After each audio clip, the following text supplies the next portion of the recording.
The biggest leap of the season comes from week 1 to week 2. So where does Ohio State need to make it? First of all, you have to apparently forget every assumption that you had about Ohio State.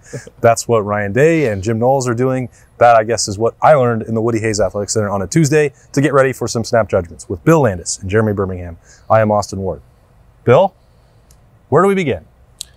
I guess with the quarterback stuff, although I don't know that I got any clarity on it other than You tried? Ryan Day said in the sentence, I would love to say that Kyle is our starter and Devin's not going to play, and I can't do that. So then I guess the competition is ongoing. I don't know. How can the competition be at this point? How can it be fair?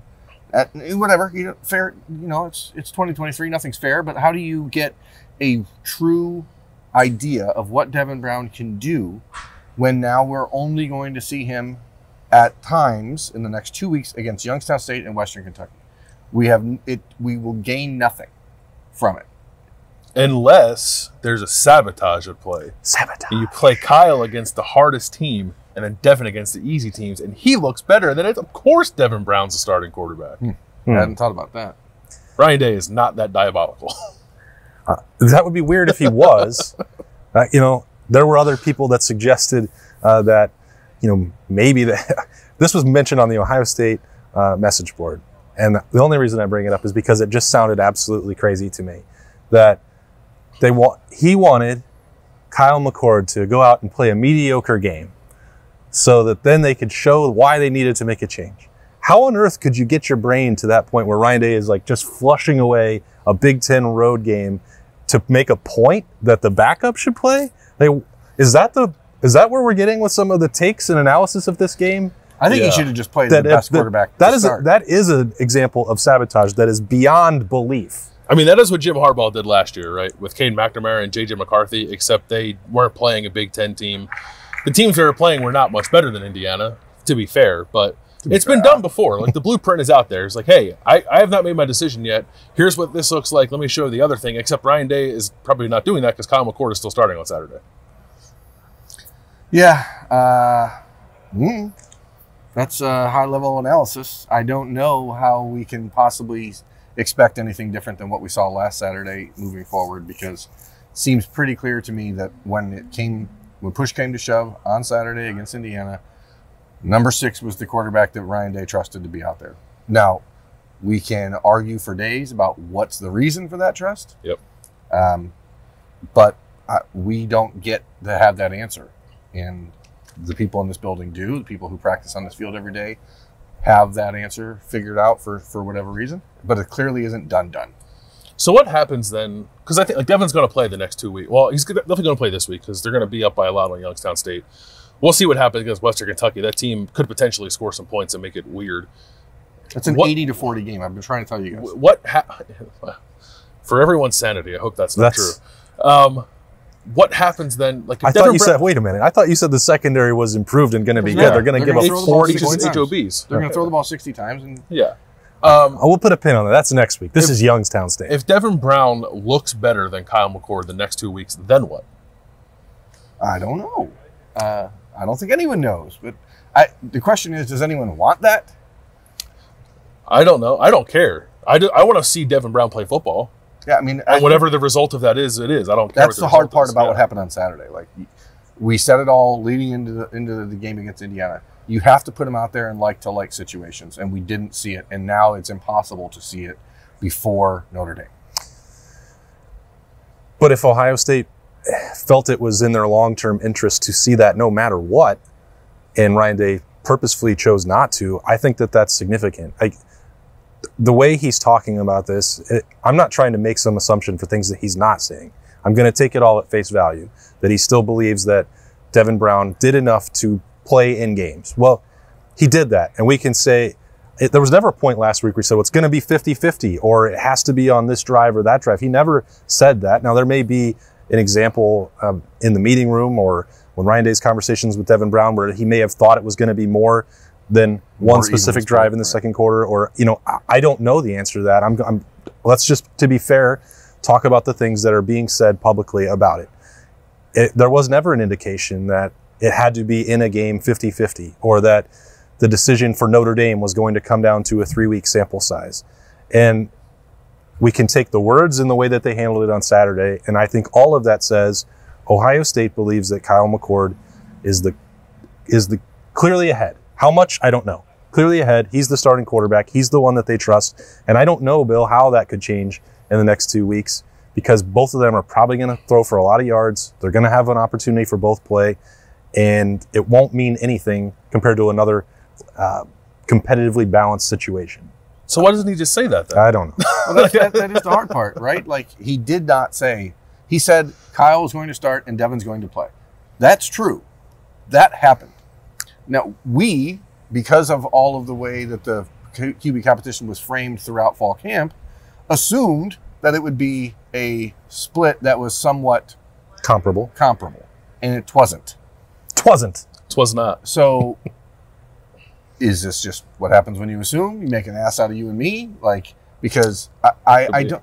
If we're taking Ryan Day at his face words, which I have no reason not to. I love taking people at their face words. And then you it's better than their other words. And then you compare that to what happened on the field. Then what he said is what he said. And but that's to your point. Why not just say, okay, Kyle's our starter. Devin's going to get a chance to play. And we're going to see what he can do. I tried to ask him, like, is this a competition or is it not? And he said, well, I don't want to draw a line in the sand. Like, oh, okay.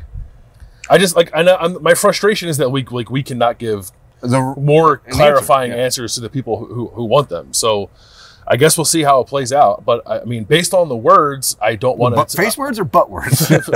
Face words. Based on face words, I don't want to close the door on the idea of like Devin Brown potentially eventually being this team's starting quarterback. But the actions against Indiana, to Austin's point, certainly did not point anybody in that direction. But like they're both going to play, I think, the next 2 weeks. If Devin doesn't play, then like that's it, it's over. We know. But there's going to be opportunities to play them both, which I think Ohio State will take advantage of. But then I don't know what the end result of that is. I think, assuming that it is closer, I don't know that it'll be 50-50. Probably in the first half, I wouldn't expect it to be, although it could be. I don't know.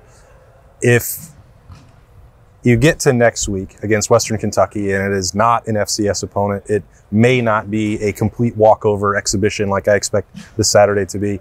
Like the breakdown of those reps are probably going to be more instructive. Mm-hmm. Like Devin Brown likely will get an opportunity to show what he can do against Youngstown State. And it's probably not fair to say, well, this is your one opportunity for this season to make that mark and make it a competitive situation to carry over and maybe be a starter for Notre Dame. I don't think that there's enough window for that because I just don't think that the reps on Saturday are going to carry enough weight. But I can be wrong about that. I'm willing to be. After what we saw on Saturday, I don't know how much mind changing can really occur against the Penguins. But the goal is to get everyone in the game and out of the game healthy and moving forward. 6 catches for Marv on the first drive. He scores a touchdown. And he's out. And then he puts on a pair of shorts, maybe gets a nice lemonade drink, sits on the sideline and watches some ball like the rest of us. Let's talk about the offensive line. Okay. Let's do it. Okay, I wanted to ask Ryan Day today because he does this thing whenever something goes wrong. He says that he evaluates it from a 3-pronged approach. Is it coaching? Is it execution? Or is it personnel? And I wanted to ask him, a number of people today went into the offensive line debate or the question, and he said, I don't want to give away too much of what the problems were. But he said, it's all fixable. It's all fixable. Multiple times he then, throughout the day, mentioned the word execution. So I'm assuming that that's where he feels it is. It is interesting to me whenever he says those 3 things, it's actually never the scheme. Right. It's never the scheme. So it's the execution, right? So it's not the players aren't good enough. It's just that they're not playing good enough. So the question then has to be asked, are the players not playing good enough because they're not good enough? Or because what they're being asked to do is just not what they're best at doing? Well, yeah, it's always complicated, and it's always a combination of all 3 things, which is the real secret and beauty of that answer. Yeah. I don't know that he was solely meaning to just put that all on the players. And to Bill's point, like we've seen enough of stretch into the boundary over the last couple of years to know that. You guys calling it out in the press box? Bill wasn't there on Saturday, so I felt like it was my duty to test my training and rise to the level of the way that I was calling it out on the field. Yeah, they came out and I said, that's why Indiana was so good at stopping. It was very easy to see. I said, gosh, I wonder what was coming, because I wanted to do right by Bill. And guess what? I was correct about what was coming. Josh Fryer was the only one who graded out as a champion. That's significant. Yeah. That's another. That's like good news, bad news. It is right? like especially for you. It's a guy. That's right. But you don't usually. Buckeye to bank on. Yeah. You don't usually see Ohio State just single out one offensive lineman for a performance like that. Like, they tend to be grouped together. So the fact that Donovan Jackson may have had some issues, Matthew Jones, Carson Hinsman in his first start, and certainly Josh Simmons, like that's again, Saturday was a mixed bag. There was a lot of just whiffs, a lot of missing. Yeah, it was like watching it. I watched a little bit like a third time, and it was it's just like who are you going to block? But I think part of that is the scheme stuff too. It's like the blocking schemes of certain runs require them to go to places where there aren't defenders to block, because Indiana kind of knows what you're doing and cheating against. So the reason that I wanted to ask that question is because it leaps into the second part of my question, where Ryan Day is saying about the short yardage difficulties, about the running game quagmire. We're going to do this. This is going to be who we are. And I just want to say, why? Why? Yeah. Like, right. Why? Yep. You don't have to do this. You have the best receivers in the country on your team, and your quarterback was much more comfortable when he could just drop back and throw the ball. So why do you have to do this? Like, I understand that there's an identity and people want to be able to run the ball, and like, especially in this new era with the clock being short. Like, don't do that. You're shortening the game for yourself. Because I think there is something to, like, you want to be able to be an efficient rushing team when you need to be to win some of these run, not the, like. But it's also like, if you throw the ball all the time, they're going to start playing us throw ball time. Great, then you run the ball 7-on-5, and guess what? You're going to get 10 yards. Indiana had 10 guys in the box when Ohio State had 7 offensive linemen, and you're running your head into a brick wall for no reason. Right. And then you get creative and cool on 4th down with passing. Do that on 3rd down. And it seems to me like that would be an easier way to handle it. Ryan Day did say in that meeting room over there, we're not going to just keep banging our head against the wall. And my only response to that would be, while banging head against the wall. Gosh, I hope so. We're not going to do it. Because Saturday looked a lot like some of the stuff that we got really tired of banging our own head against the wall. I mean, but I would say that the other part of that, and Bill, you can correct me if I'm wrong, there were a handful of plays that were blocked up for more than what Ohio State's running backs got out of it. So you can't, I don't think you can just solely say it was the offensive line didn't do the job. It's the same deal as the 3 things that the coaching staff has to look at. Like, it wasn't just one breakdown, and it was one thing that would break and then another thing on the next play. I mean, rarely are you going to block every single player, right? They have more than you, especially when the quarterback's not running. So running backs have to make guys miss. I think Chip probably did that better than anybody did. Travion, I think, was a little hit or miss with that.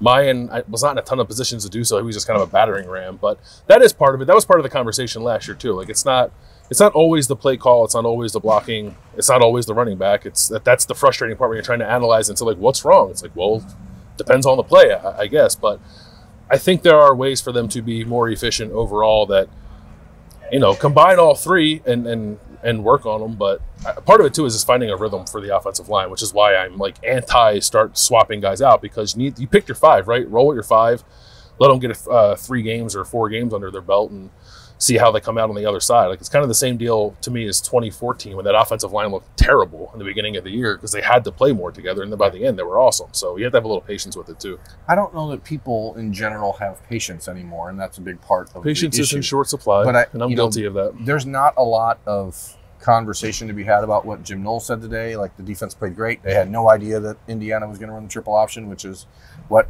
we expected was the case heading into these last couple of days of reflection on it. But the one thing that I kind of got out of today, and wasn't from anything that was on the podium, but there's a lot of conversation about CJ Hicks and why isn't he playing. And bottom line, if you think about Sonny Styles and the way he was used a year ago, when he was ready to play, he played. Okay? Like, this is not a situation where Ohio State is just throwing out the veteran because the guy's a veteran. If the next guy is younger and is better and is a better fit for the defense and able to do things, then he's going to play. Right now, CJ Hicks is the 4th linebacker on a team that plays 2 linebackers most of the game. That does not really add up to great math for CJ Hicks, but he's going to have to be better out here if he wants to play out there. He's also the second Jack, and if that game had been played more traditionally, there may have been opportunities for him to get involved. I don't know that he was. I mean, I saw Jack Sawyer lined up at Jack again on Saturday, and I was like, what's going on here? Mitchell Melton, who obviously, I mean, how many snaps did Mitchell have? He didn't have that many. I also think there's, like, when a defensive end is simply standing up, that doesn't necessarily mean he's the Jack. The best way to tell kind of is when they kind of move him around and like stick him in the B gap. Otherwise, you don't really know unless you go out there every play and say, hey, are you the Jack right now? Excuse me. Are you Mr. Jack? Mr. Jack, are you? We got to bring back that idea that you had 2 years ago for the Bullet where there's like a neon sign. Yeah. You're right. He is now the Bullet. You're right. The point is that as a defensive player, like, you're going to need to be better than guys who played pretty well on Saturday, and that was Steele Chambers and Tommy Eichenberg. Steele Chambers played almost perfect on Saturday as far as what he's asked to do. I mean, no one's going to be perfect on every play. And the third linebacker is Cody Simon, and he deserves to play. He barely played, too. And he barely played. So it's people who say just throw him out there because he's athletic. Like, I do understand that. We've had this conversation for the last few months about making sure you're finding reps. The Buckeyes have to do a better job of trusting the talent and the athleticism and putting them out there and saying, Tommy, you got him. If something goes wrong, it's on you, Tommy, not on CJ. But, like, there has to be a balance in there somewhere. I just don't know where it is. But from the coaching's perspective, like, he's just not better than the other guys. So yeah, I don't know if we don't watch enough practice for me to say that. It could very well be true. Sometimes we have this conversation, and it's because the play on the field is deficient. Like, the linebacker play is very good.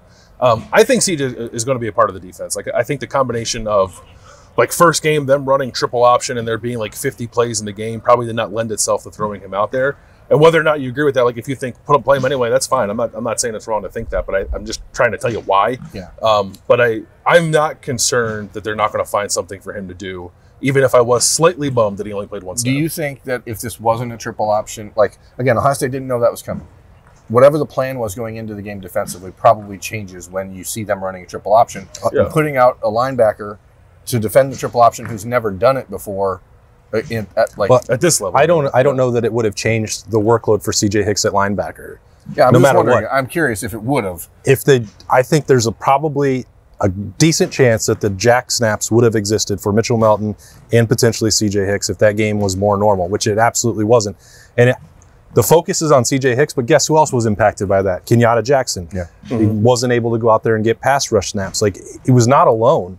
This happened in multiple spots where they were caught off guard. They needed to be able to rely on the people that they viewed as starters. And I think that that's what made, I said it throughout August, and I wish I had been wrong, and I'm not saying this to pat myself on the back. Conference road opener is hard. Ask Clemson how hard it is. Like, you want to be able to get through it.